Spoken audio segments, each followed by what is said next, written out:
This is a very, very, very magnified picture of what our cellular structure looks like. This is a capillary. It's microcirculation. It's as small as it gets in our circulatory system. And here are the tissue cells, right? Each one of them no more than 3 cells away from the blood vessel. And we're going to look a little more closely to this area.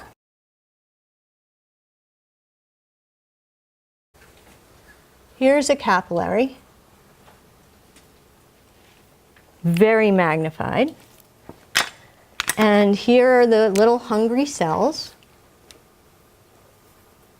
And they all have their nice little nucleuses. And we have the arterial blood flow. So remember, this is the blood that's filled with prana. And it comes in through one side of the blood vessel. And the osmotic pressure here, in an area of high blood pressure,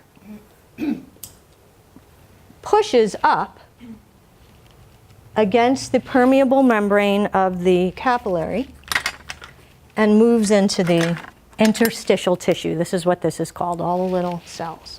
So it pushes in there, and it fills in,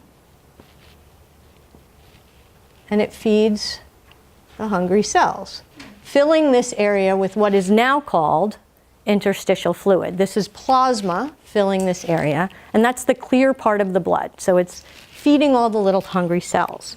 So then the cells do their cell thing, and they eat, and they're happy, and they have waste product. So now they're getting rid of their waste product, and they're pushing it back towards whence it came.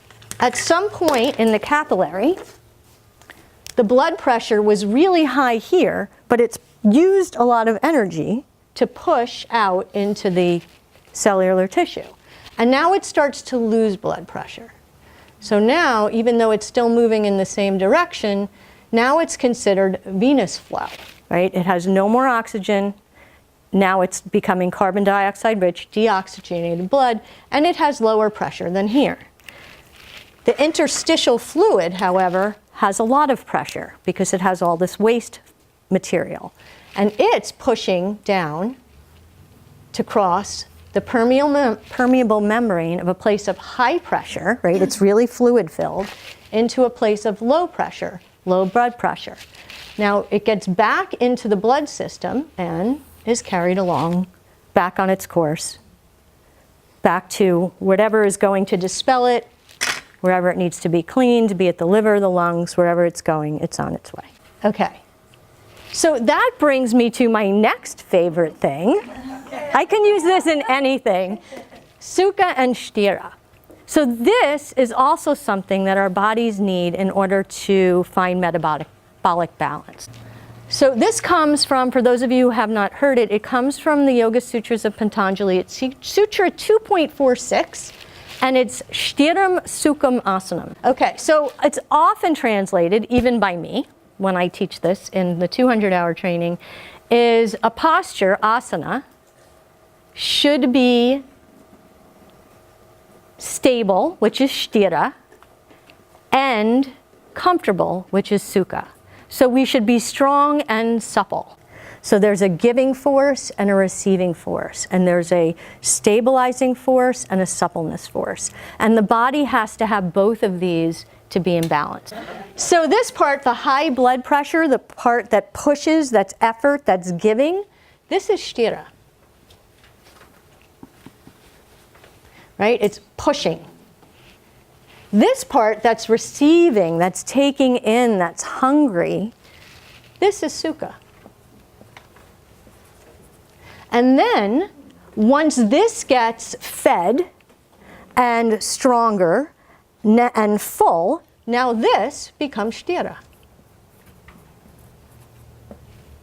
And now Sthira is pushing down into this area of the capillary that has given everything away, and now it's Sukha. Now it's ready to receive. And that, oops, is the balance that we need in our body. So this system is great. It's balanced. It's what the body needs. But this is only 90% effective. So that's where the lymphatic system comes in. It picks up that 10% of ineffectiveness of the circulatory system, and it takes the 10% of apana left in the interstitial tissue, which is all that cellular stuff, and it takes it and cycles it back through its vessels, which align very closely with the blood vessels, and it circulates it through one-way valves. So the lymphatic fluid cannot go the opposite way. It doesn't go backwards. And some smooth muscle contraction. And that moves the lymph fluid. And the one way that it goes is it goes up, and it comes down through the neck, and it goes into the heart.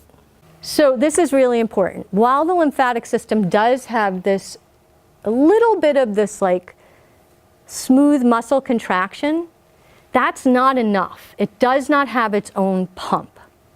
Therefore, it needs musculoskeletal movement to work. That is key to its health. That's why moving is really important.